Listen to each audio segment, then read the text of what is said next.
Okay, welcome to day 17. We're going to do feathers. Now, I love feathers. I absolutely, when I figured out how to do feathers, it was really exhilarating for me. And so remember, when you think about feather, the prompt, just do the first thing that comes to your mind. When I think feathers now, I think of the free motion quilting feathers that I have learned and learned over and over again to do, and I'm constantly making variations of that. So if you haven't done feathers so much and you're feeling kind of stressed about it, I'm just going to give you a quick download of how to do this. Now, all a feather is just feathers that travel along a line, and they start at the base. So I've created my travel line, and then I come back to, this is my beginning, okay?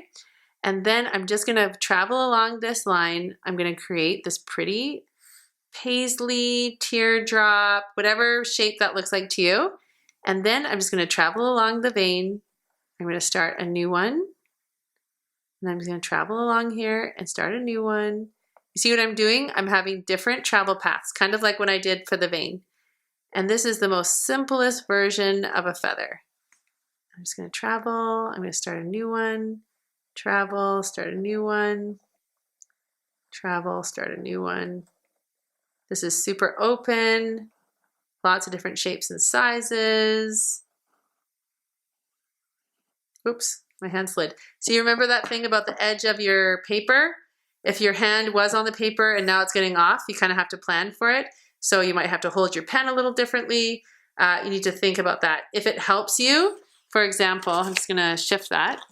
If you can put your paper like this, and then your hand is totally even with the surface that you're drawing on, that could definitely avoid that, okay? So then you've come here and you've drawn that, and then you can either come back, echo. So you can echo back to travel. And this is very rudimentary, oh my goodness, that's okay. So you're just gonna travel along this line, no big deal. And then you're going to get back to the beginning, and then you're going to create, sorry, your new space. This is kind of an awkward angle that I'm drawing from.